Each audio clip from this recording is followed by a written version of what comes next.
radiates off a speaker like that in 3 dimensions. We're going to pretend that it radiates off spherically. With sound, that doesn't, well, it works pretty well. It works pretty well, but not perfect. When you look at radiation, different types of radiation like light, it works pretty well. But once again, with a flashlight, you can take some sort of, parabolic shape and actually focus the light so that the light does all kind of go in one direction. So the intensity would be different here than it would be up here, even though I'm the same distance away from the light.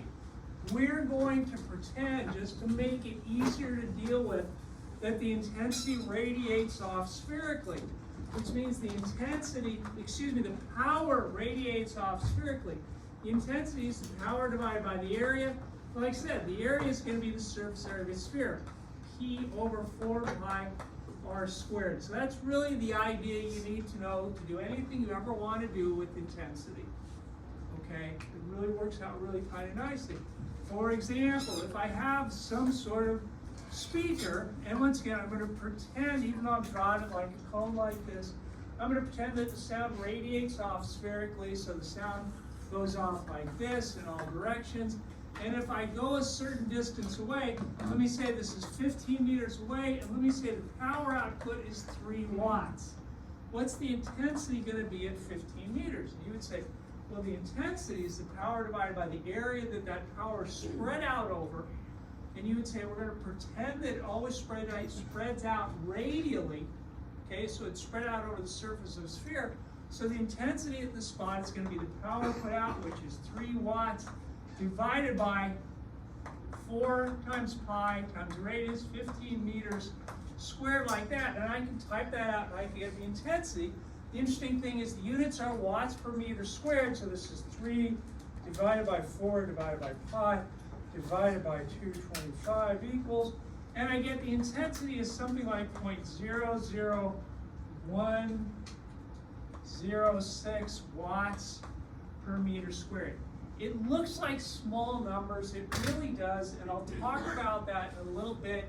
The way we tend to work with units in terms of joules and seconds and meters, intensities are some things usually pretty small. I mean, if you had something with an intensity of 1 watt per meter squared, which doesn't seem very big, that's about where your ears really start to hurt, okay? That's really about the limit of where people can put up with the sound. So it just turns out that because of the units, the intensity is usually pretty small numbers. As a matter of fact, just to get way off base, you can hear, if your hearing's really, really good, because people's ears are pretty darn delicate if you take care of them, you can hear to about 10 to the minus 12 watts per meter squared. I mean, that's a trillionth of a watt per meter squared that you can actually, your ear can actually pick up. Your ears are very, very delicate. I kind of already talked about that. Take care of your ears. But it's a very small number, which is a little bit problematic, but I'll get to that in a minute. We'll talk about decibels. I can use this, say for example, let me change the problem. Say I know that out here, the intensity is going to be 0.0025 watts per meter squared when I'm 35 meters away. Oh, bad numbers. What's the power going to be now? And all this is going backwards, just going backwards on the power thing. You would say, I know the intensity is equal to the power divided by 4 pi r squared, which once again, that's the there will be times when you do these problems where they say, no, it's not radiating off spherically, and then it will be different. As a matter of fact, there's one problem in homework, it's really kind of fun, where they say the power radiates off 75% this way and 25% this way, but it's not too bad. It's actually a lot more straightforward than a real bad problem. But with this sort of thing, I'd say, yeah, I know the intensity is equal to power divided by 4 pi r squared. The intensity is 0.0025 watts per meter squared. That's got to be equal to the power, which is, well, that's what I'm trying to figure out. Divided by 4 pi times the radius squared, which is 35 meters squared like that. So I can solve for the power. This is going to be 0.0025 times 4 times pi times 35 squared equals, oh dear, that's a lot. Did you get, and I think I'm typing it out right, this is like 38.5 watts. That's fine, whatever, that's a loudspeaker. And to do any problem you ever have to deal with in terms of power and intensity, the only idea you need is that the intensity equals the power over the area. That's the only idea you need. But there's a nice shortcut sometimes to find relative intensities. And I think I wrote this down last time. If I didn't, this is a nice shortcut that you don't need, but it works. The intensity at one spot, this is a nice way to find relative intensities, over the intensity at the second spot depends on the inverse of the square of the distances. See how D1 and I1 are here, I2 and D2 are here like this. They're like catty-corner from one another like that. This allows me to find relative intensities. You don't need it. Let me give you the next problem. You could do this next problem this way. If I had some sort of speaker here, and I said I'm some sort of distance away, let's say 20 meters, and I get the intensity is going to be, you know, 0.0035 watts per meter squared. And if I wanted to know what the intensity is out here, say this was 75 meters away, and I want to get the intensity at the second spot, you could, like I said, you don't need this equation at all. You could say, just like we just did, you could figure out what the power output is here, right? That's what we just did. That's what we just did. Once I know what the power output is here, I can calculate what the intensity here is, and you could do it as a two-step problem. That works perfect. Like I said, you don't need this idea at all. But the whole thing about intensities is they come up in a lot of different places, and realizing the intensity is an inverse square relationship is really, really, really useful. So a shorter way of doing the problem, like I said, not that much shorter, but making it into a one-step problem. If I want to find the intensity here, I see the intensity at the first spot divided by the intensity at the second spot is going to be the distance second spot squared over the distance first spot. Do be careful when you use this formula. This D has to be the distance from the source, okay? It's not, you know, the distance between one spot and this spot. You got to get the distance from here, and I got to get the distance from here. That's my D1 and my D2. So I could say I1 is going to be 0.0035 watts per meter squared divided by I2 is equal to D2, which is 75 meters squared divided by D1, which is 20 meters squared, like that. You can solve that for I2 because the intensity at the second spot is going to be 0.0035 divided by 75 times 20 squared equals. I think you get the intensity at the second spot is going to be 0.0025 watts per meter squared. It's not exactly 2.5. It looks weird that this only drops by, you know, a factor of 100, but that's whatever it counts, kind of a coincidence in that one. So you can calculate relative intensities really nicely using this thing.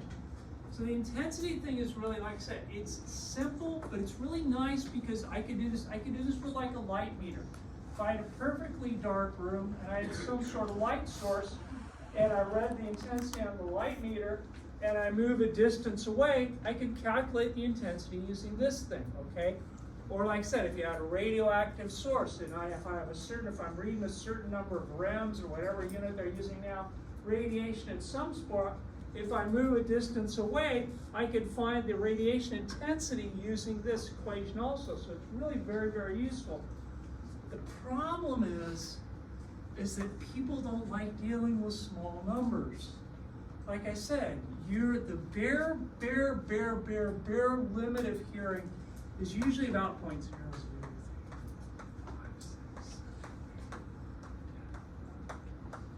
watts per meter squared, which is not a real convenient way to deal with stuff.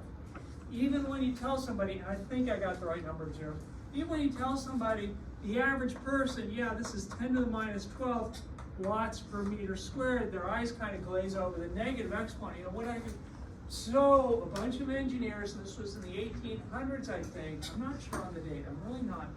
A bunch of engineers said, you know what, it'd be nice to change intensity to a different scale where it would be easier for the average person to compare loudnesses. And that's where the sound intensity level comes from.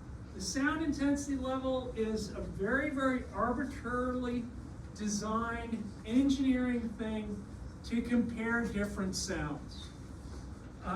They'll say that you know, that bare limit of hearing, 10 to the minus 12 watts per meter squared, is going to be about 0 decibels.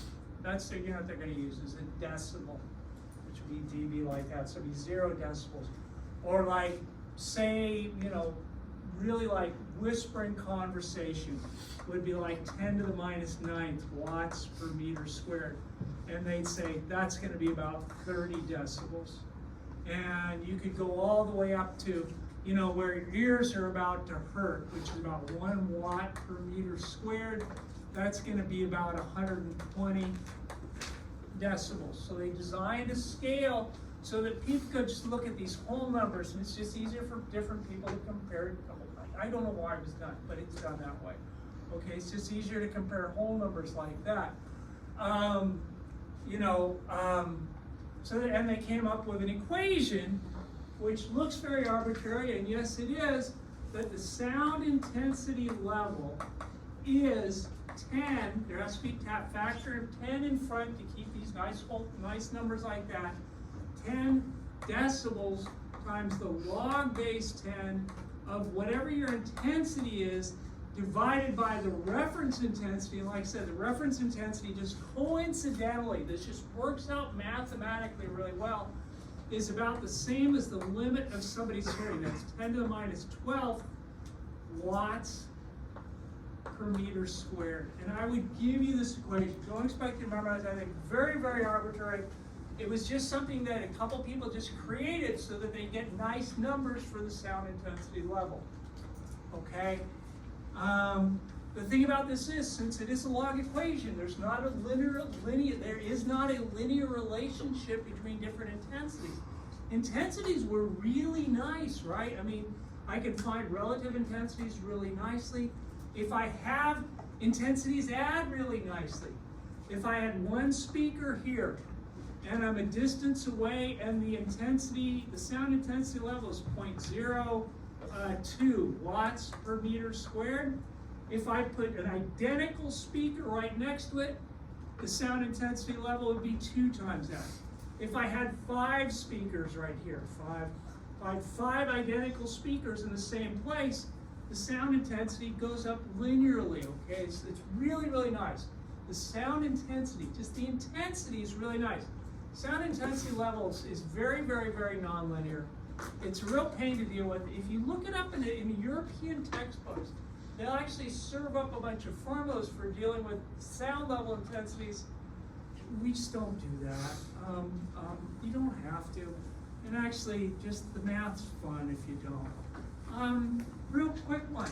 Say I tell you I'm at some spot and the intensity is 0.00047 watts per meter squared. What's the sound intensity level of that spot? And you'd say, well, the sound intensity level is 10, and that's just 10 times my unit, log base 10, really important, it's base 10, the intensity divided by the reference intensity. So the sound intensity level is going to be 10 decibels times the log base 10. And once again, make sure you show your work. You're going to get one of these on the test. So this is the last problem is going to be an intensity sound level intensity problem. That's the last problem on the exam. Most people are going to do well, and when people screw up, it's usually a typing problem. So show your work. If you screw up typing on the calculator and you're showing everything algebraically correctly on the test, I won't take off for it, but you got to show your work. So this is log base 10 of the intensity, which is 0.00047 watts per meter squared, divided by the reference intensity, 10 minus 12 watts per meter squared, like that. And all I got to do is type that out, find the sound intensity level. So I go Okay, that's 0.12347 divided by, that's 18012 negative equals, take the log base 10. I think what I'm gonna get is 10 decibels. I think this whole thing turns into 8.67.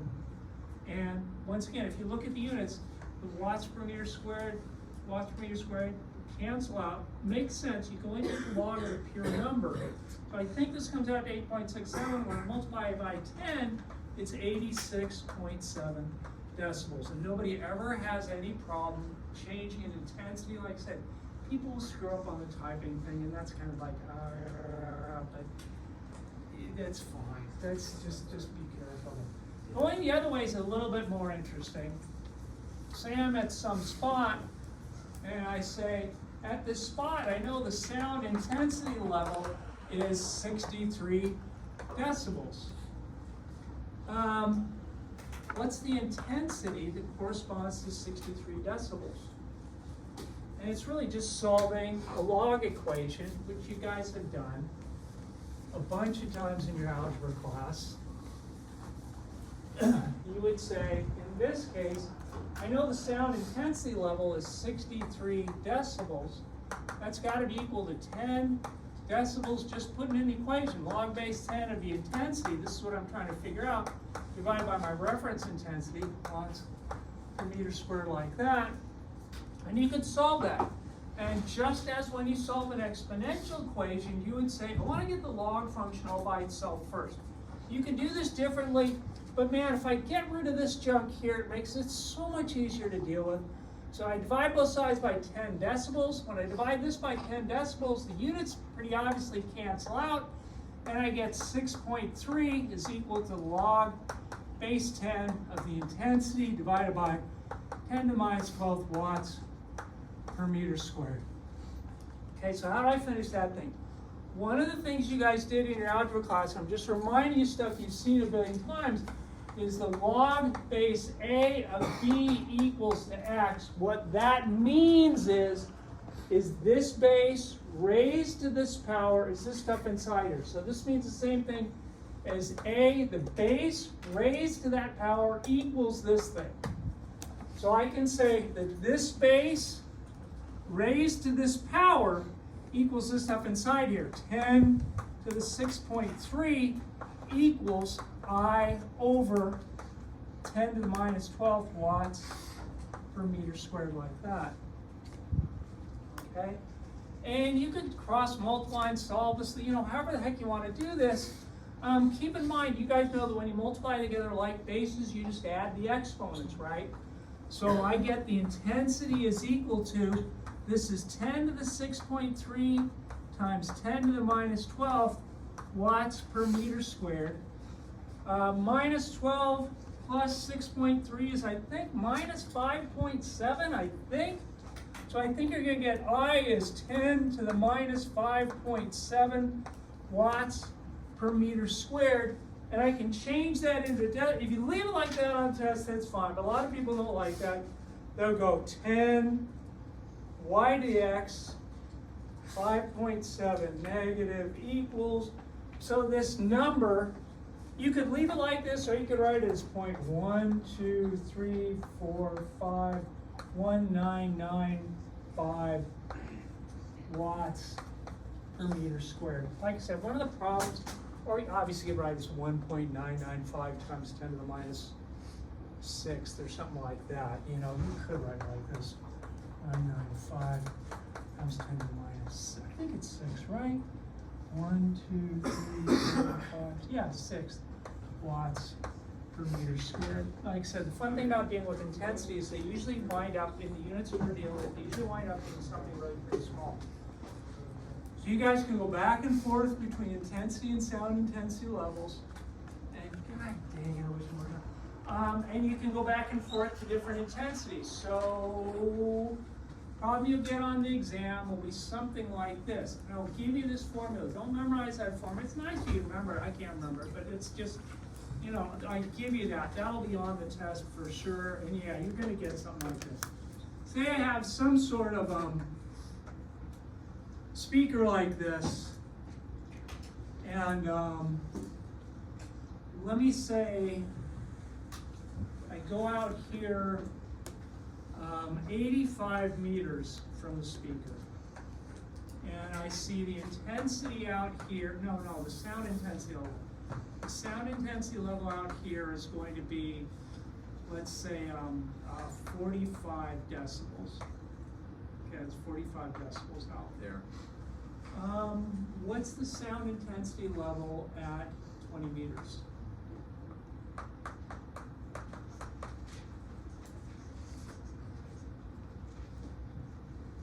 It's fun, like I said, if you look this up in a European book, because I don't know why they do this, but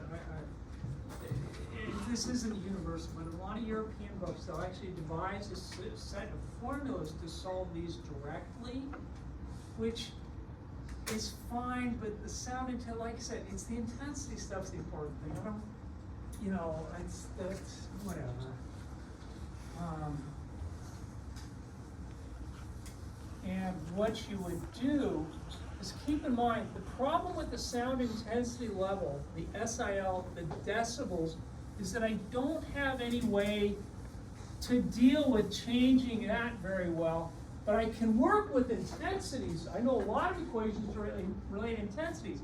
So if I could find the intensity at that spot, then I could use this equation, and I could find the intensity back here.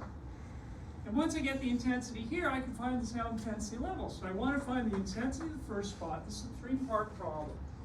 And once I get that, I can use this relative equation here. I can find the intensity at the second spot back here. Once I have the intensity here, you guys know how to figure out the sound intensity. I can find the sound intensity level at that spot. Okay? So like I said, it's 3 steps. So you'd say, okay, what's the intensity here? Probably the worst part of the problem. You go, well, sound intensity level is 45. I'll give myself a little more.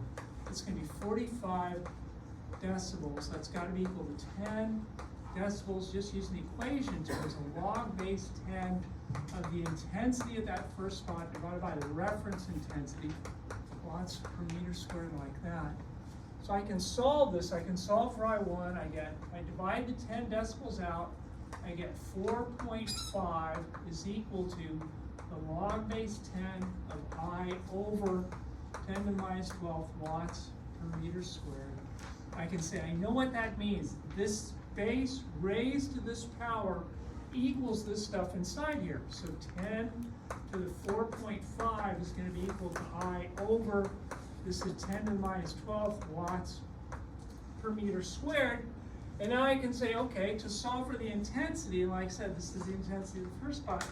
I get the intensity of the first spot is going to be something like 10 to the minus 7.5, I think. I hope you're checking that once, because right, 12 minus 4.5 is 7.5, right? So it's minus 7.5. I think it's minus 7.5. Watts per meter squared. And if you wanted to leave it like that, that's fine. Or if you want to change it into a decimal, it doesn't matter. I'm going to change it into a decimal because that's how most people do it. I go 10 y dx 7.5. No, not 0.5. 10 y dx 10 y dx 7.5 negative equals, I think this is equal to, and I am writing it out way too much. Let me say 3.2 times 10 to the minus, 1, 2, 3, 1, 2, 3. Wait a minute. This is why you got to show your work, because it's so easy to screw up on this. Makes this 10 to minus 8 watts per meter squared. So that's first thing. So I know the intensity at this spot, 3.2, and I think that's right. Somebody's checking it. That's minus 8 watts per meter squared. Now I can find the intensity at this spot because I know how to find relative intensities. So the second part of this problem is my intensity at the first spot was 3.2 times 10 to the minus 8 watts per meter squared divided by the intensity of the second spot, and we call it I2. the distance to the second spot from the speaker. It's not the distance between the two. Really important thing with this equation. Make sure when you put a number in here, it's the distance from the source. Distance from the source. How far are those things from the source? The second thing is 20 meters. God, I'm sorry. I should have units here. I'm so sorry. 20 meters. This is going to be 20 meters squared divided by the distance to the second source. Excuse me. The first thing, which was 85? 85 meters like that. And I should be able to solve for the intensity at the second spot. So that's going to be times 85 squared divided by 20 squared equals, and I think you get the intensity at the second spot is going to be, and I gotta make sure I count the zeros in right. I think it's going to be 5.71 times 10 to the minus 7 watts per meter squared. Like I said, I hope you're checking. I can't see the doing. 1, 2, 3. 1, 2, 3. Yeah. I think that's right. Once I get the intensity at the second spot, so I know the intensity here, which is like 5.71 times 10 to the minus 7 watts per meter squared. I got the intensity there.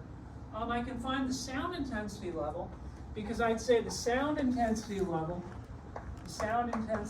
is going to be 10 decibels times the log base 10 of the intensity, which is 5.71 times 10 to the minus 7 watts per meter squared, divided by the reference intensity, 10 to the minus 12 watts per meter squared, like that.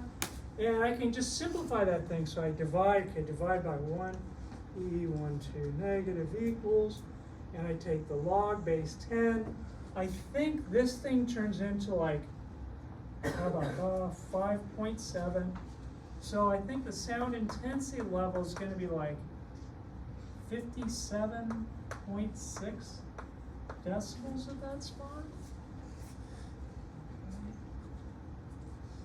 I think I typed that right. Yeah, I think that's it. I think I got it. Yeah, something like that. Great. Yeah. Like I said, you'll see something like this on the test. I give you this formula, and the thing is, you don't really need this. This is the only idea you really have to have, but this is a nice shortcut for finding relative intensities. That's really, really nice. Last thing I want to get to today, I won't finish this, and this won't be on the exam. The very last topic, although there's a few other things I want to do, but the very last thing in the book, in chapter 16, is on the Doppler effect.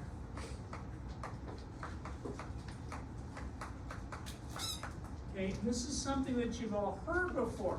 You're standing on the side of the road, there's a fire engine driving by. As it's coming toward you, you hear a much higher pitch. As it goes away from you, the pitch drops. So it's coming toward you and it's going ee, and then past it goes ee, like that. Okay? Basically, if you think about it, all that's really happening is that the wavelengths are getting stretched out. So, oh man. Okay. This thing, once I get spinning enough, when it's coming toward you, it's squishing the waves. When it's pulling away from you, it's stretching the waves out. So you should hear higher pitch, lower pitch, higher pitch, lower, higher, lower, like that. So it should be high, low, like that. Now what's fun is I keep saying it should be high, low. I don't hear it at all. I hear one pitch because it's not moving relative to me at all. So I don't hear it changing one way or another. But you should hear a higher pitch on this side and then a lower pitch on this side, right? I mean, it's kind of what it's doing. Great, like I said, I can't tell. I gotta ask you guys about it. That's a real simple example. And you think about what's happening is that as it's coming toward you like this, it's squishing the waves together. Things making sound, the waves come out like this. It's squishing the waves together. So the wavelengths are shorter. Well, you guys know the frequency times the wavelengths, the velocity. So if the wavelengths get shorter, the frequency is going to go up. So it's coming toward you. You get a higher pitch. going away from you, it's stretching the waves out. Now there's a real nice way to do this that isn't mentioned in the book, which kind of, I don't know why he doesn't do this. The derivation's fun. I won't do the whole thing. Once again, there ain't gonna be enough time. It'd be a fun thing to do, but ain't gonna be time. Anytime, oh, it's already done.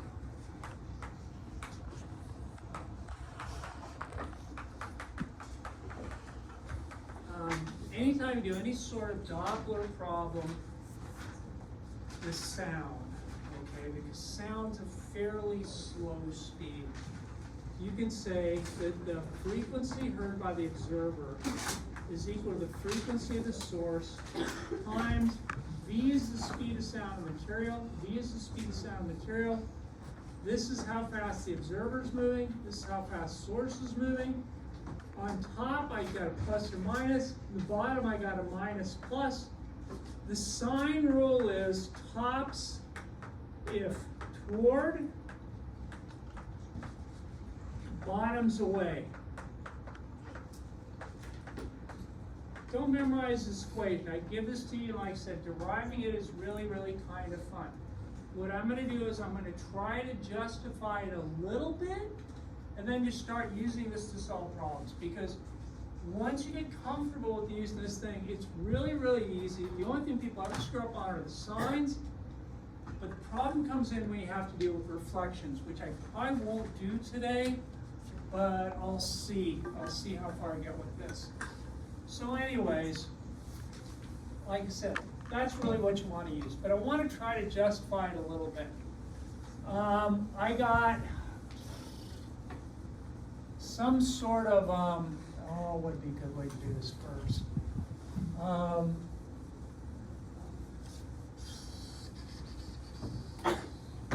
I got some sort of source, and the source is making sound. So I've got some sort of speaker like this, and you know, the sound is a wave, so I can really look at the peaks of the wave. You can think of sound as just a series of a bunch of clicks.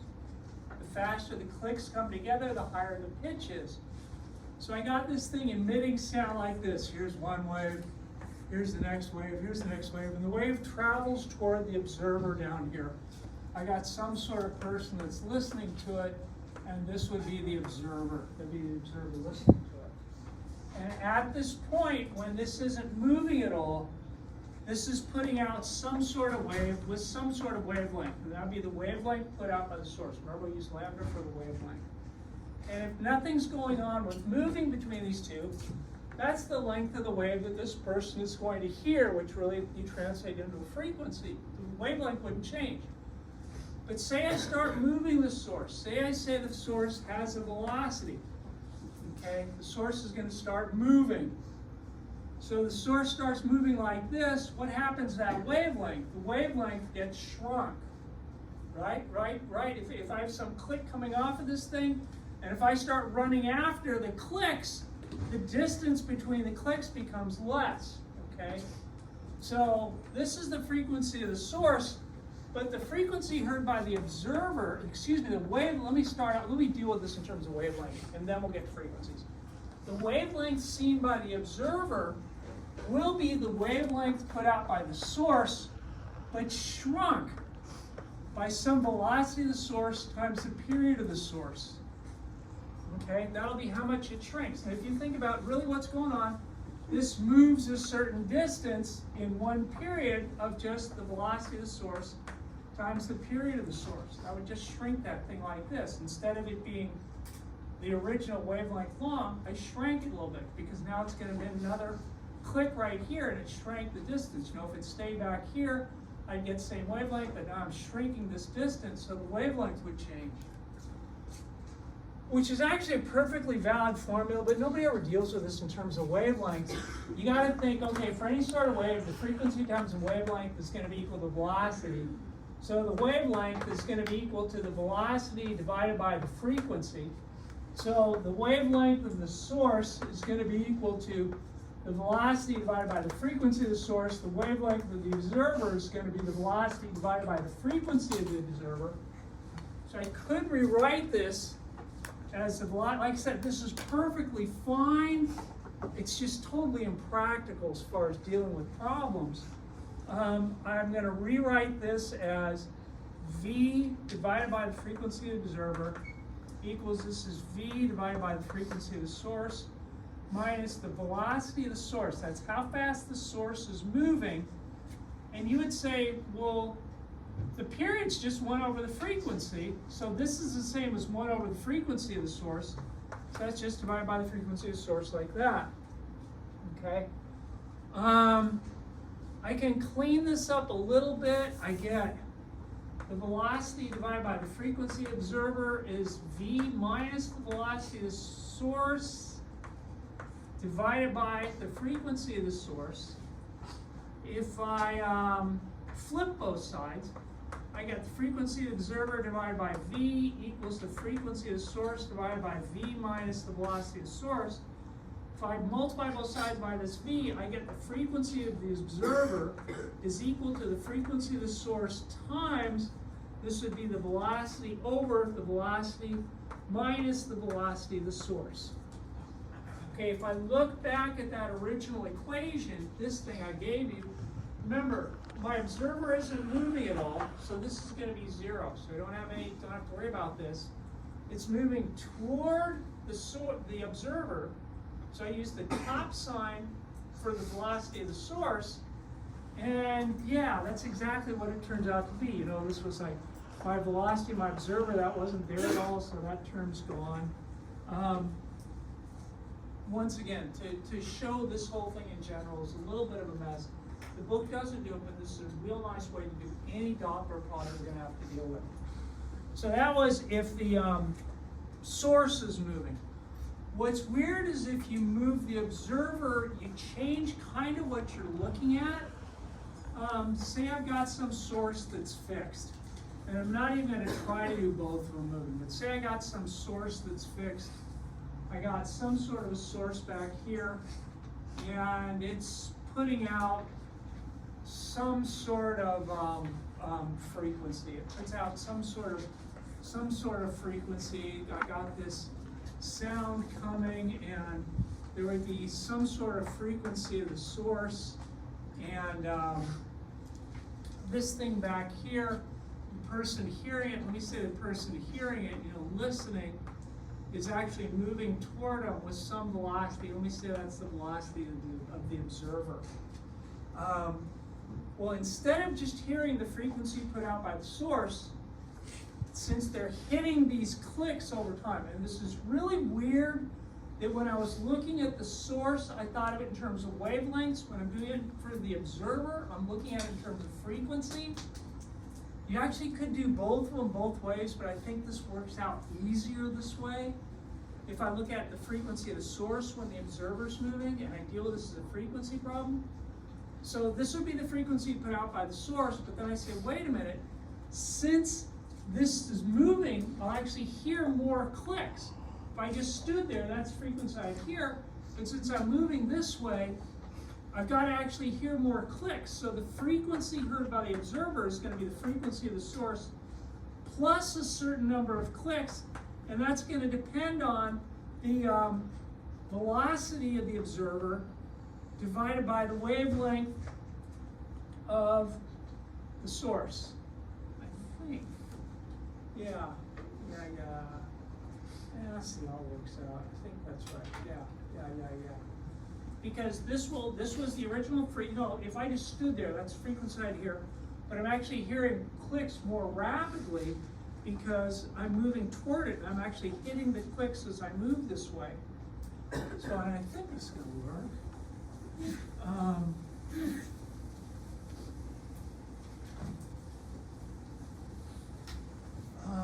So I get the frequency heard by the observer equals the frequency of the source plus, that's the velocity observer and the wavelength. Remember, we looked at this before. Remember, the frequency times the wavelength is going to be the velocity. So the wavelength of the source is equal to the velocity divided by the frequency of the source. Okay, so I could write this as over the velocity divided by the frequency of the source, because that's the same thing as the wavelength of the source. And I'm just going to invert this thing I get. The frequency heard by the observer is the frequency of the source plus this is the frequency of the source times VO over V. Factor out the frequency of the source. I get the frequency of the observer is the frequency of the source times 1 plus VO over V.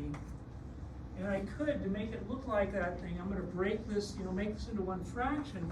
I get the frequency heard by the observer is the frequency of the source times V plus VO over V.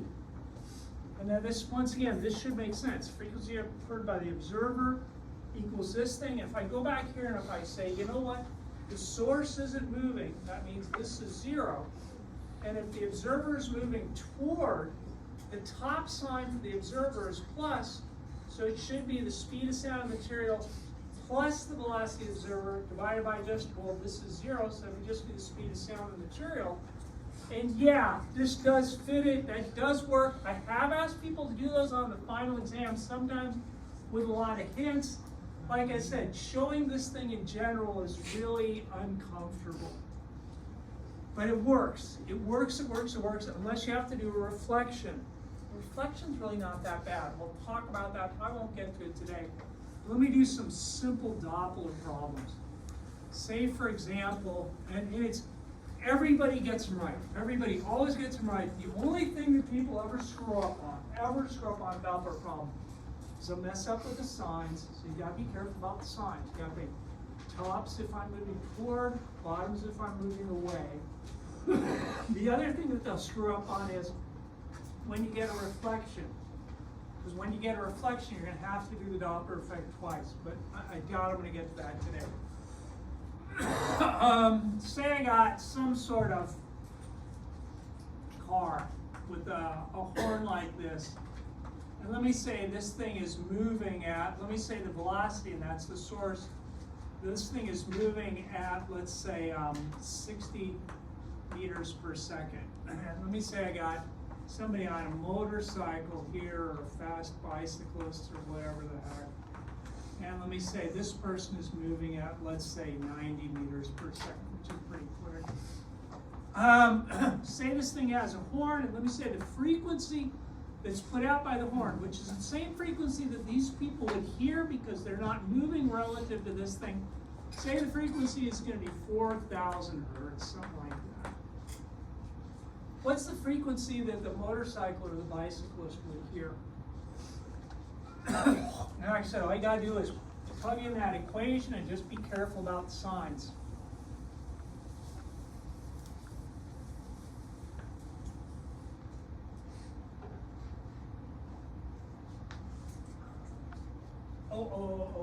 Sorry. Let me say that V, the speed of sound in the material, this is going to be air. Let's just call it 340 meters per second, just to make it easy. It's probably a little bit higher. But I'm just going to say V, which is the speed of sound in the material, is going to be 340 meters per second. Sometimes I'll do this. I might do one in water on Monday. I don't know.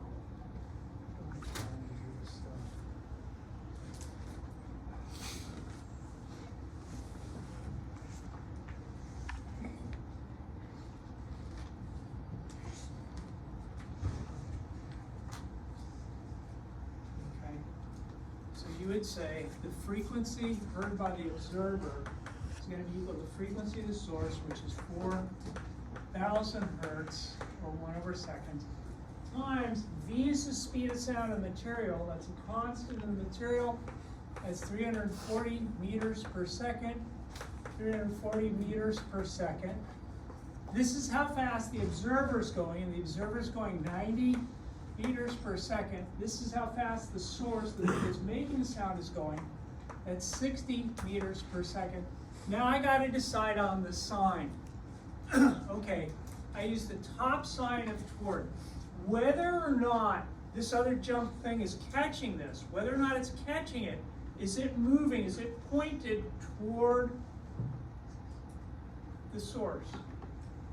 It's going this way, it's going away from the source, so I say, pull bottoms away, and for my observer, the bottom sign is minus, right? Does that look right? That's bottom sign, that's minus. Now for this thing, whether or not it's catching up to it or not or anything, is it driving, is it going toward the observer? Is the source going toward the observer? And yeah, is going toward the observer, and I go, tops of toward. What's the top sign for the source? It's minus. Type this out, that's what the bicyclist hears. You